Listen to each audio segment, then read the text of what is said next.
am Byron. And I'm Bianca. And this, of course, is the home of entrepreneurship, self-made. And we've been missing for a while now. We've been neglecting y'all, but we are back. So much has happened. Oh, where do we start? Let's start with the launch of HIAN Skin. And I want you to tell the people, first of all, what HIAN Skin is, why you decided to create it, and 3 tips for anybody considering launching a skincare beauty. And one thing, I want some things that they should absolutely avoid. That's a lot there. So go on, was it? So first of all, tell us what HIAN is. Yeah, HIAN that's Skin fine. is. That one. Go, just tell us. Okay, so HIAN Skin is a skincare brand. It was created out of my own frustration of not being able to get skincare that actually works consistently and isn't made from lots of toxins and nasty ingredients.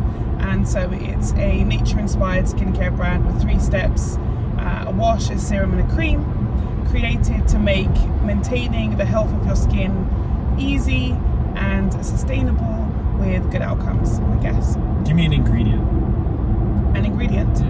Is there like a specific ingredient that makes it razzmatazz? I mean, there's the ingredients. Each product has its own set of ingredients. So, for example, the wash has like coconut oil, and that's really important, of course, for like skin hydration and so on. Mm-hmm. Then the serum has loads of amazing ingredients that basically help with helping your skin cells to kind of turn over more quickly, helps with anti-aging, hyperpigmentation. So it has like retinol palmate, which is a vitamin that goes into your skin that helps with kind of brightening your skin and the improving the appearance of hyperpigmentation and sunspots and so on.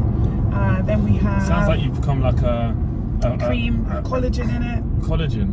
Yeah. Well, I heard the word collagen. What's collagen? Tell me. It's something that is usually naturally formed, but in your body, but you lose it as you get older.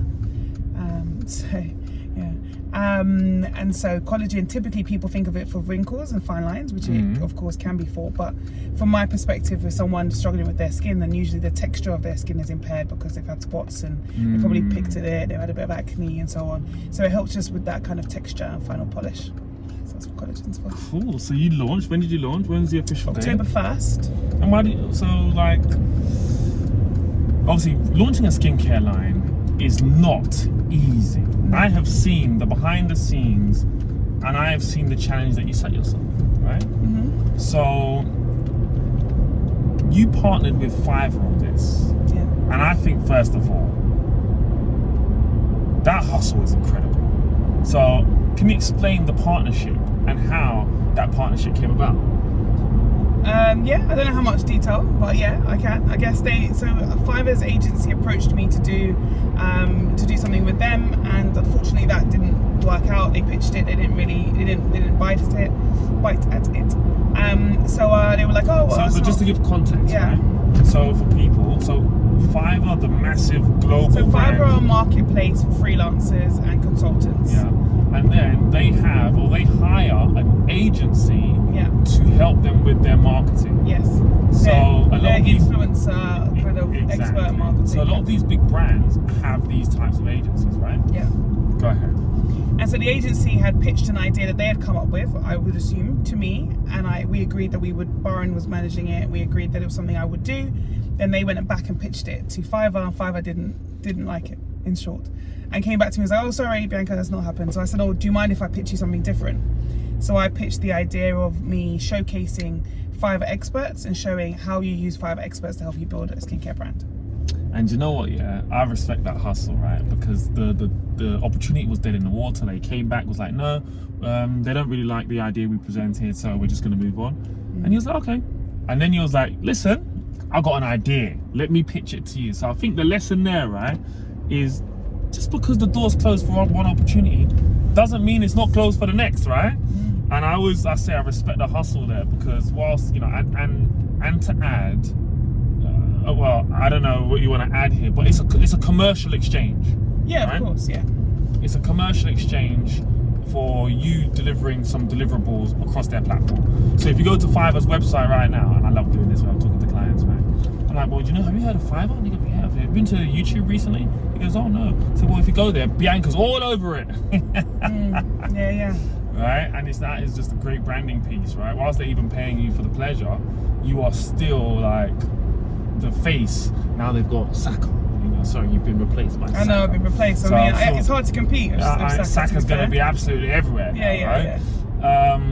So I think the important point of that is when you have to think about that from a strategic perspective. The scenario that I provided for Fiverr helped them to illustrate why the brand is important, how you can use people. So of course it shares their brand identity, but also from my perspective, it allowed me to document the journey of starting the business, which means that I'm all over their page, but also they're now marketing the episodes across to a wider network using marketing. Omni's presence. Yeah, marketing spend that I didn't have to use to share the story of building the brand, as well as helping them. So it's kind of like a win-win, as well as of course a commercial opportunity, them paying me for doing it. And now I'm able to use that money to invest into the business.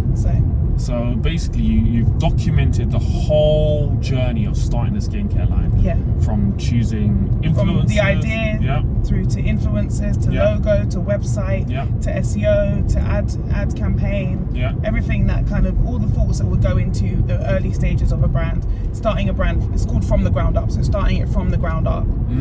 Yeah. And it will showcase the first couple of months of sales as well. And let's be honest about this. There were some times when you were stressed. Oh yeah. Right hair is real. Like you were stressed, brought you to tears. Oh yeah. So like whilst we obviously give the world the finished shiny product, that's not easy. So I don't know if you want to just share that, because I think sometimes we share so many wins, and whilst ultimately it's still a win, but like the journey isn't always easy.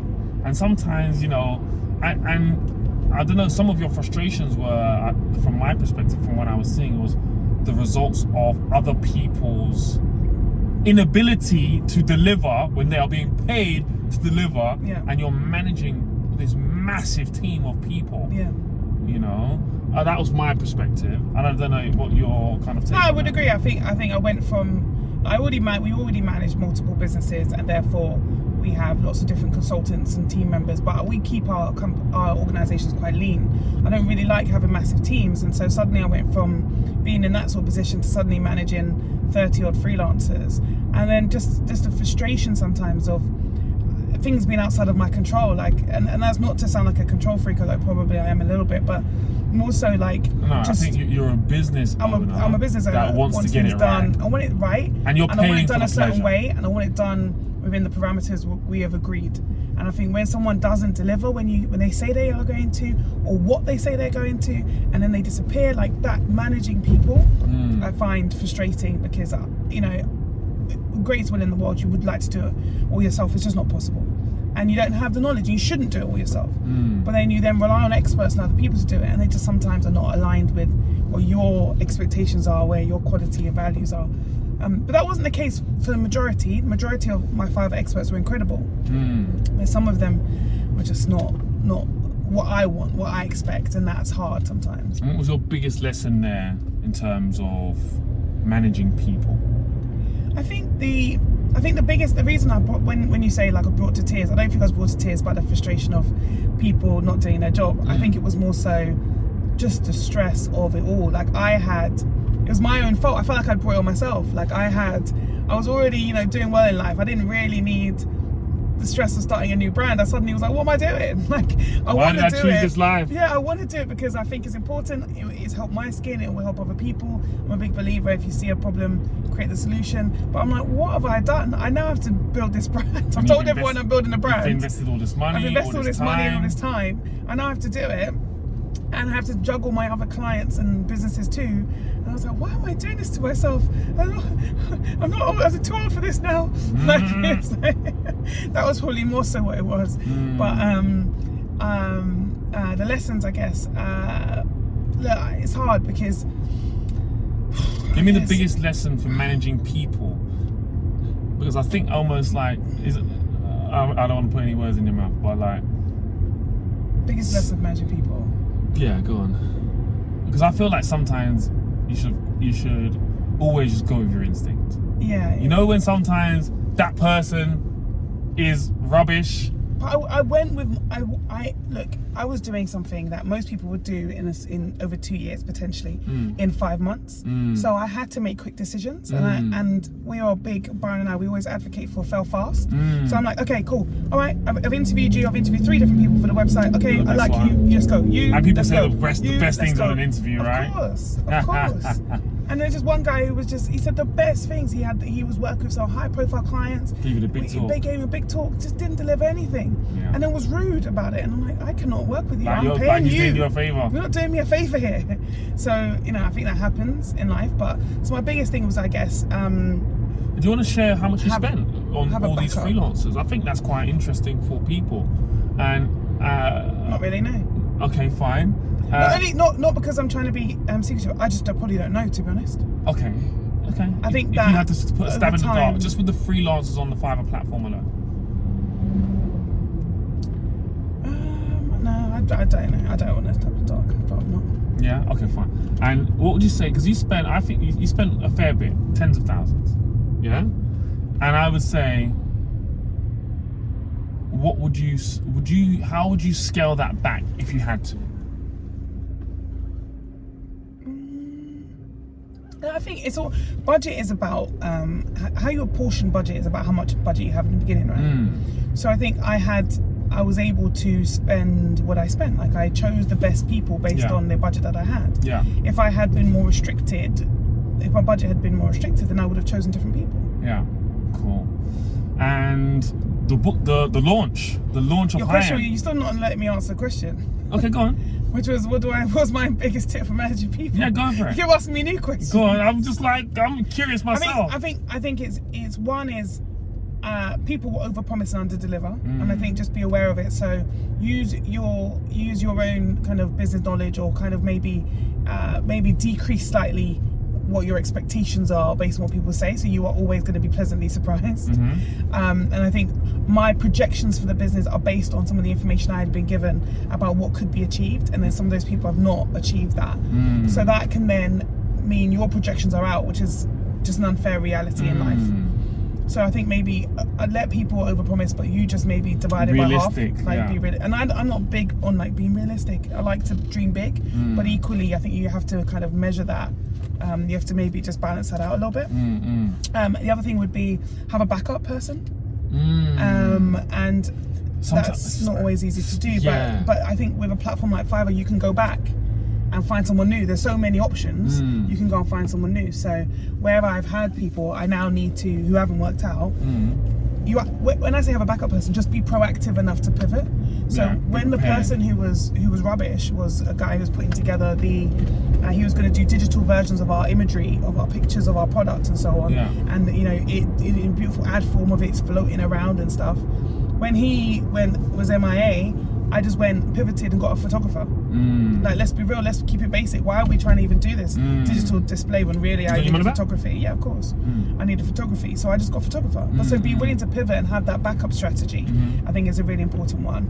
And then maybe just in terms of timeline, like, you know, just know that these things always take longer than you expect, but still go for the shortest window you can.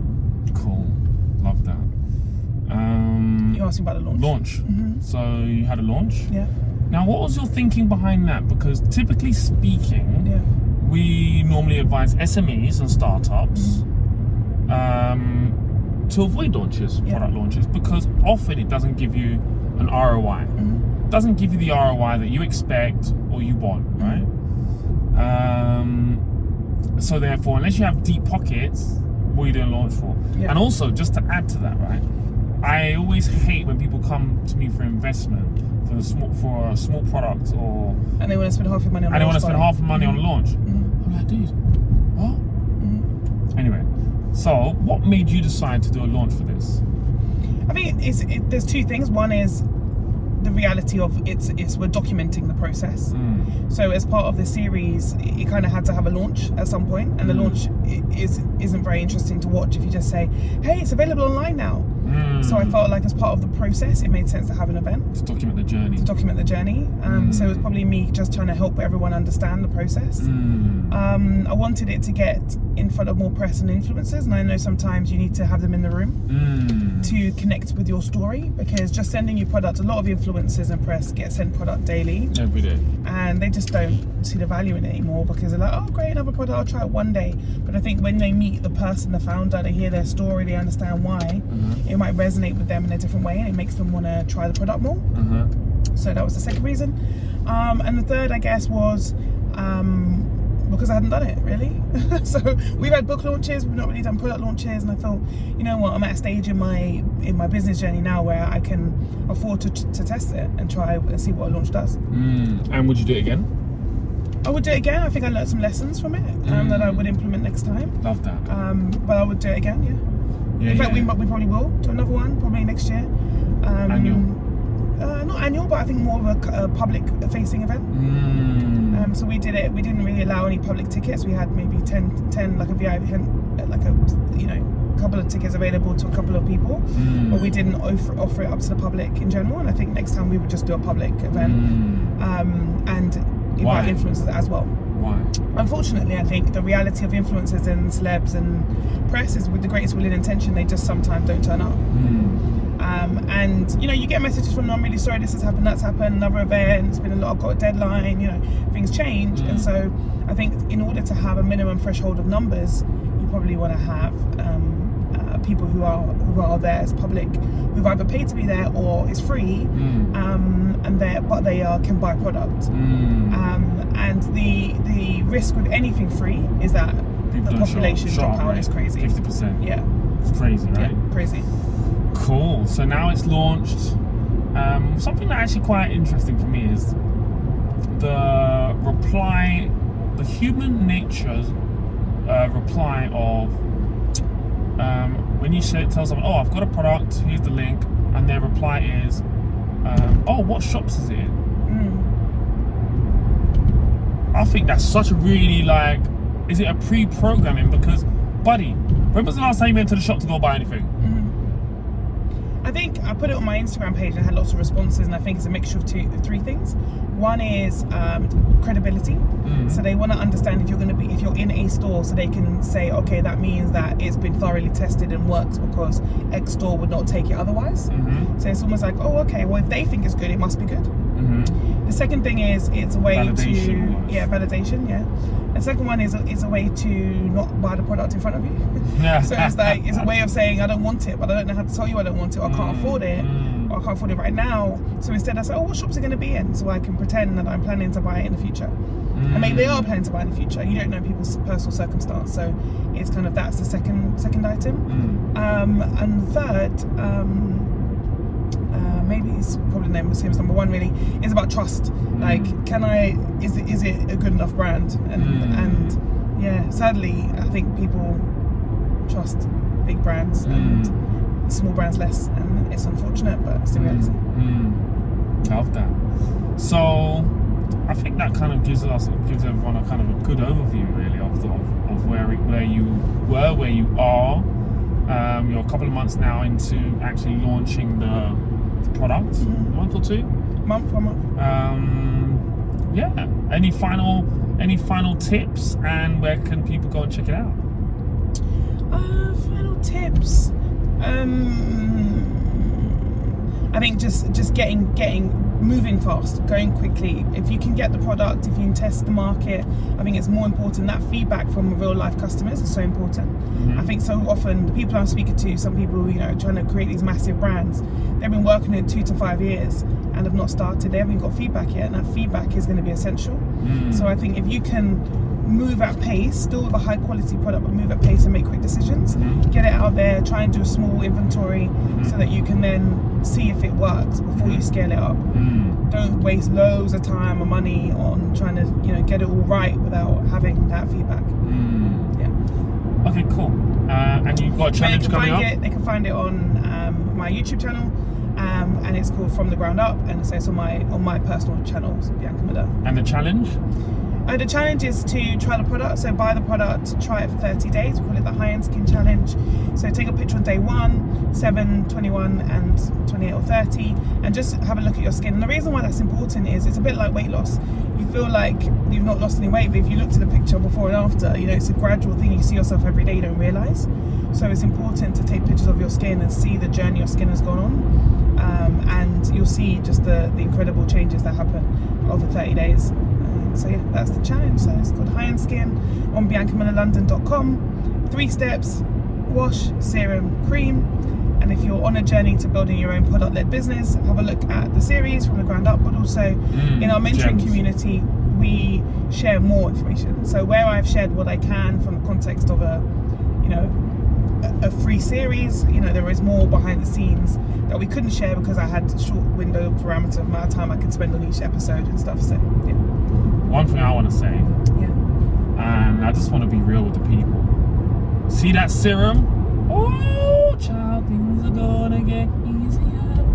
That serum is the one. That's the one.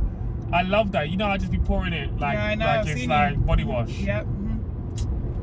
Lavering up your whole chest and face. I've seen you. That serum. So, anyways, I know I can't be biased the product, but that serum is the one. But you have to get the whole. It's a process. Skincare is a process, right? Yeah. And not a 20-step one, anyway. Yeah. But anyway, thank you so much. You know, a little quizzing today. You know, on the way. I'm Byron. And I'm Bianca. And Self-Made is the home of entrepreneurship.